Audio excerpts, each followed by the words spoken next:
एक गोंद का लड्डू महीना भर खाओ और अपनी सेहत का चमकाओ। यह डबल चाबी सेहत का खजाना है, क्योंकि इसका मकसद आपको तंदुरुस्त बनाना है। बढ़ती उम्र में कमर दर्द हो, बदन दर्द हो, सर दर्द हो या घुटनों का दर्द हो या कोई भी दर्द हो, तो एक लड्डू खाना बहुत ज़रूरी है आपके लिए। मैं इन लड्डुओं में ना आपको ऐसी चीज़ें डालना बताऊंगी जिससे इन लड्डुओं की पावर दुगनी हो जाएगी और यह बुढ़ापे तक आपको तंदुरुस्त बनाएगी। तो आपको इस तरह से सर्दियों में इन लड्डुओं को बनाकर ज़रूर खाना चाहिए। अगर आपको वीडियो मेरी ज़रा भी पसंद आए तो आप मेरी वीडियो को लाइक करना, फैमिली और रिलेटिव्स में शेयर करना और मेरे चैनल को सब्सक्राइब करना। हेलो दोस्तों, स्वागत है आप सबका दीपमाला किचन में। तो चलिए शुरू करते हैं फिर लड्डुओं को बनाना। तो कढ़ाई ले ली है मैंने, थोड़ी बड़ी कढ़ाई लेना और उसमें डाल देना 1 टेबलस्पून घी। घी को मेल्ट होने देंगे। तो यहाँ पर ले लिए हैं मैंने लगभग 200 ग्राम काजू और बादाम लिए हैं। इनको डाल देंगे और इनको ना हम फ्राई कर लेंगे। तो देखिए आप कि ये फटाफट से फ्राई हो जाते हैं, थोड़ा थोड़े फूले फूले भी दिख रहे हैं और काजू पे ना हल्की सी ब्राउनिश शेड आ गई है। तो बस हम इनको निकाल लेंगे, हमें ज़्यादा इनको फ्राई नहीं करना है, बस निकाल लेंगे। आपको पता ही है कि काजू और बादाम से हमारे लड्डुओं का टेस्ट तो बढ़ेगा ही और सेहत के लिए बहुत ही फ़ायदेमंद है ये। इनमें प्रोटीन, विटामिन इससे भरपूर होते हैं और हमारे ये बच्चों को तो बहुत ही ज़रूरी है खिलाने, तो ज़रूरी खिलाने चाहिए। और यहाँ पर ले लिए हैं मैंने ये फूल मखाने, इनको भी हम हल्का सा फ्राई कर लेंगे। इनमें फ़ाइबर बहुत ज़्यादा होता है, कैल्शियम भी होता है, प्रोटीन भी होता है। इन सब जो भी ड्राई फ्रूट है इनमें कैल्शियम, प्रोटीन, विटामिन्स, मैग्नीशियम ये सब होते हैं। तो ये हमारी सेहत के लिए बहुत ही ज़रूरी है और सर्दियों में तो ख़ास तौर पर ये हड्डियों को मजबूत भी बनाते हैं। और जो शुगर पेशेंट है ना उनके लिए तो ये बहुत ही फ़ायदेमंद है। उनको तो ऐसे ही भून के बस नमक डाल के दे दो, इससे उनको बहुत फ़ायदा होता है। तो अब उसी कढ़ाई में हम फिर से घी डालेंगे 1 टेबलस्पून और अब इस घी को हम मेल्ट होने देंगे।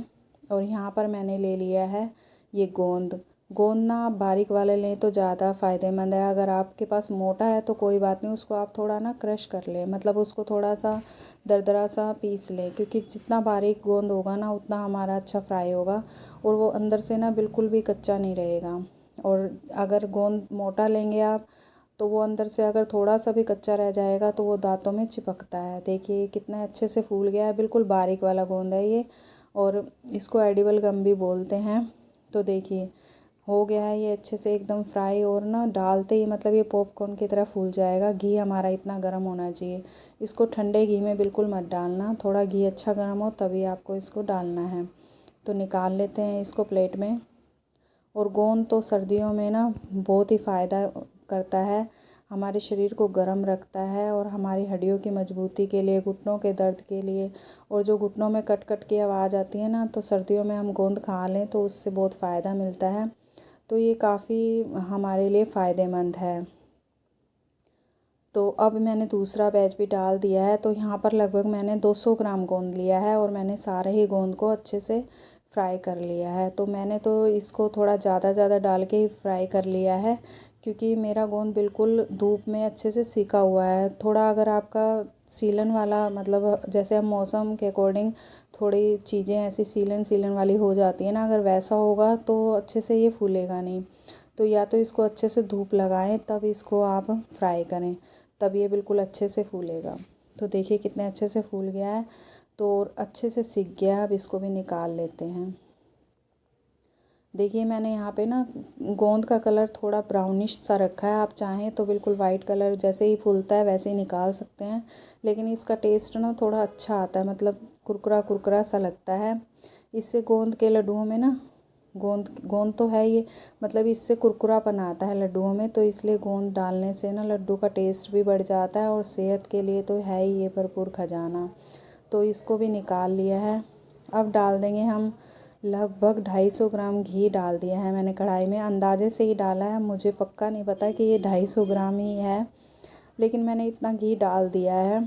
और अब इसमें मैंने डाला है आटा। तो यहाँ पर लगभग मैं 1 किलो आटा डाल रही हूँ, वो भी अंदाजे से ही है। तो थोड़ा ऊपर नीचे हो सकता है, लेकिन मेरा अंदाज़ा लगभग सही निकलता है। तो मैंने यहाँ पर मैं 1 किलो आटे के लड्डू बना रही हूँ, जिसमें कि हमारे 3-3.5 किलो लड्डू बनकर तैयार होंगे, यानी कि पूरा महीना भर के लिए हम लड्डुओं को बना रहे हैं इनको।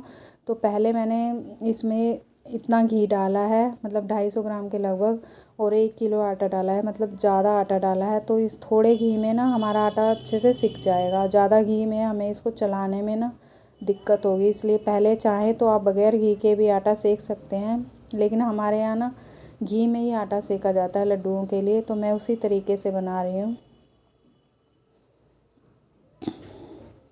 तो आप ना लगातार चलाते हुए आपको आटे को भूनना है, मतलब आटे को ना बीच में आपको छोड़ना नहीं है, क्योंकि ये लग सकता है। और हमें ना लो मीडियम फ्लेम पर आटे को भूनना है, हाई फ्लेम बिल्कुल नहीं करनी। कभी आप सोचे कि मेरा काम फटाफट हो जाएगा, इसी काम में बस आपको टाइम लगना है। जो भी टाइम लगना है ना, आटे को भूनने में ही टाइम लगता है। आटा भूनने में आपको लगभग 40 मिनट तो लगेंगे ही लगेंगे। आपको लगातार चलाते हुए आटा भूनना है। अगर आपका हाथ थक भी जाए ना, इसको छोड़ना नहीं है, या फिर आप किसी और से भी आटे को भुनवा सकते हैं, लेकिन किसी ऐसे बंदे से आटे को भुनवाना जिसको अच्छे से भुनना आता हो, नहीं तो फिर वो अगर थोड़ा सा भी नीचे लग गया ना तो इसके टेस्ट में फ़र्क पड़ जाएगा, मतलब थोड़ा ऐसे जला जला सा टेस्ट हो आएगा। तो इसलिए आपको आटा लगातार चलाते हुए ही भूनना है। अब थोड़ा घी और बचा था उसमें, वो भी मैंने डाल दिया है। और देखिए आटे का कलर कितना बढ़िया हो गया है, मतलब बिल्कुल ऐसा ही कलर चाहिए हमें अपने लड्डुओं के लिए। तो पहले घी कम लग रहा था ना, तो अब हमने इसमें घी डाल दिया। अब हमें इसको जब तक चलाना है जब तक कि ये घी छोड़ ना दे।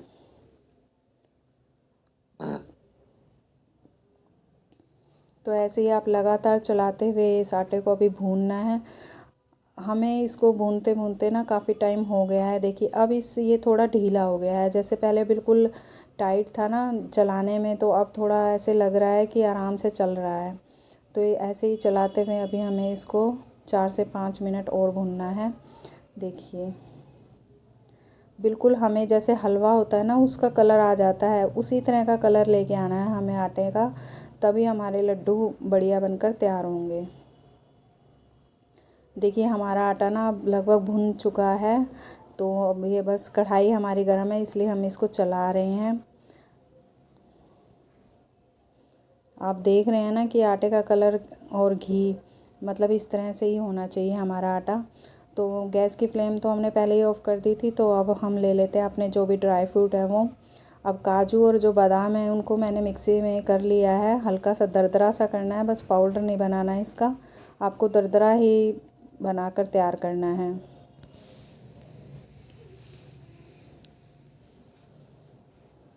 तो हम इसको दरदरा सा पीस लेते हैं।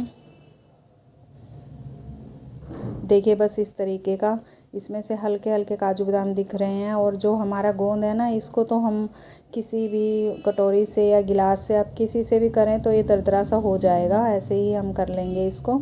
आपको इसको मिक्सी में करने की बिल्कुल भी ज़रूरत नहीं है। ऐसे अच्छा लगता है जब ये थोड़ा थोड़ा मुंह में आता है ना गोंद, तो बड़े अच्छे लगते हैं लड्डू खाने में। तो इस तरीके से हम कर लेंगे। देखिए फटाफट हो जाएगा, इसमें बिल्कुल भी टाइम नहीं लगेगा।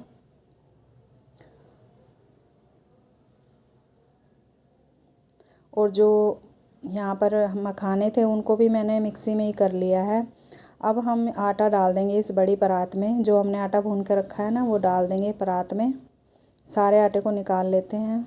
देखिए अब इसका कलर देखिए आप, लग रहा है ना कितना बढ़िया। बिल्कुल इसी तरह का कलर बनाना है, मतलब आपको जब आटा भूनना है ना इसी तरह का कलर लाना है, तभी हमारे लड्डुओं का टेस्ट अच्छा आएगा।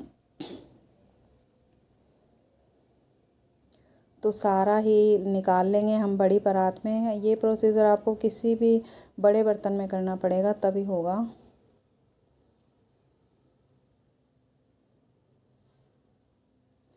तो मैंने सारे आटे को निकाल लिया है।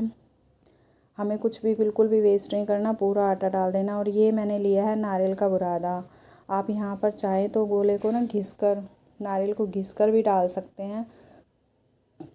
मैंने यहाँ पर लिया है डेसिकेटेड कोकोनट। तो ये हम ना जैसे गरम आटा है अभी हम उसमें ही डाल देंगे ना, तो ये उसी में ही फ्राई हो जाएगा। इसको अलग से फ्राई करने की ज़रूरत नहीं है, उसी में भुन जाता है ये। तो हम तो हमेशा ऐसे ही करते हैं कि जो भी हम गोला वगैरह डालते हैं ना लड्डुओं में, वो गरम आटे में डाल देते हैं और उससे ही ये हो जाता है। आप एक बार मेरे इस तरीके से लड्डुओं को बना कर देखना, इतना अच्छा टेस्ट आता है ना कि आप एक बार बना लोगे ना फिर बार बार बना कर खाओगे इन लड्डुओं को। तो देखिए मैंने सारे ना मिक्स जो कोकोनट पाउडर था उसको पूरे को आटे में अच्छे से मिक्स कर दिया है। अब ये ना अच्छे से सिक जाएगा इसी में, क्योंकि अभी हमारा आटा काफ़ी गर्म है तो उसमें ही हो जाएगा ये। अब ये ली है मैंने ये काजू बादाम और जो हमारा मखाने का पाउडर है ना वो उसको डाल दिया है, मतलब बिल्कुल पाउडर नहीं किया हुआ, क्रश किया हुआ। ये हमारे गोंद है, गोंद को भी डाल दिया है।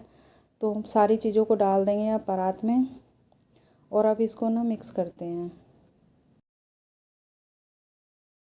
अब ना ये परात ना छोटी पड़ रही है तो हम थोड़े बड़ा बर्तन ले सकते हैं अगर आप लेना चाहें तो पहले अब मैंने ले ली है ये खांड। ये ना देसी वाली खांड है, मतलब बूरा नहीं है, ये खांड है देसी वाली।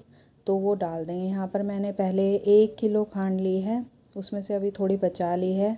इसको पहले मिक्स करते हैं, फिर ज़रूरत पड़ी तो और डाल लेंगे, क्योंकि आप टेस्ट करके देख सकते हैं मीठा भाई अगर सही हुआ है तो फिर आपको और डालने की ज़रूरत नहीं है।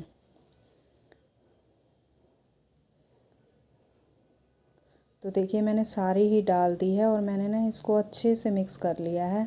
मैं बड़े पतीले में डालकर इसको एक बार मिक्स कर लिया था। तो यहाँ पर देखिए मैंने काली मिर्च पाउडर, काली मिर्च साबुत वाली, इलायची और सौंठ ली है।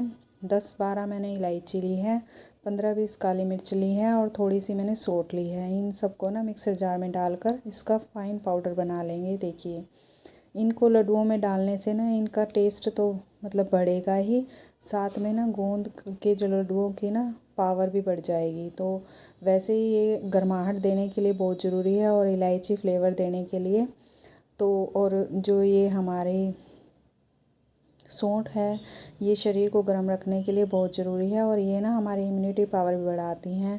जैसे अब हम सारी चीज़ों को ना पहले अच्छे से मिक्स कर लेते हैं और अब इसके लड्डू बांधेंगे हम। जैसे बच्चे होते हैं छोटे तो उनको फटाफट से खांसी जुकाम हो जाता है, छींकें आती है, सर्दी लग जाती है, तो आप उनको एक लड्डू हर रोज़ खिलाएंगे तो उससे ना उनकी इम्यूनिटी पावर बढ़ जाएगी और फिर वो उनको जल्दी से सर्दी भी तंग नहीं करेगी। तो इस तरीके से ना बच्चे हो या बड़े सभी के लिए बहुत ही फ़ायदेमंद है। बच्चों के पढ़ाई के वक्त उनको कोई ना कोई ऐसी चीज़ें खिलाएं हम जिससे कि उनका जो माइंड है वो और शार्प हो। तो इस तरीके से हम लड्डू बनाकर उनको खिला सकते हैं। तो देखिए मैंने सारे लड्डुओं को ना बना लिया है। इसको बनाने में टाइम तो अच्छा लगता है लेकिन ये पूरे महीने भर के लिए है तो इतना टाइम तो लगेगा ही। तो देखिए मैंने सारे लड्डू बांध लिए हैं, जिस भी तरह के बंदे आपसे छोटे या बड़े। तो मैंने इस तरीके से सारे लड्डुओं को बांध दिया और ये लड्डू ना महीना भर चलेंगे और 2 से 3 महीने तक ये बिल्कुल भी ख़राब नहीं होते हैं। ये ऐसे ही रहते हैं, चाहे आप इसको कहीं पर भी रखें ये बिल्कुल भी ख़राब नहीं होंगे। और आप ना इन सर्दियों में इस तरह से एक बार लड्डू बनाकर ज़रूर खाएं। देखिए मेरे तो लड्डू सारे बनकर तैयार हो गए हैं, तो आप भी एक बार इन लड्डुओं को मेरे तरीके से बनाकर देखना, बहुत ही टेस्टी बनते हैं और सेहत का खजाना है। तो इस तरीके से ज़रूर बनाकर खाना। तो मैंने सारे लड्डुओं को देखिए परात में लगा दिया है। इतने सारे लड्डू हमारे 1 किलो आटे में बनकर तैयार हो गए हैं और लगभग उसमें मेरा 700 से 800 ग्राम घी लगा है और 1 किलो खांड डली है और 1 किलो ही ड्राई फ्रूट हो गया है। तो मैंने आपको पूरा मेज़रमेंट बता दिया है, आप इस तरीके से बना सकते हैं। देखिए हम इतने सारे लड्डू बनकर तैयार हो गए हैं। देखिए मैं आपको तोड़कर दिखाती हूँ, तो आप भी एक बार इनको ज़रूर बनाकर खाना। Thank you.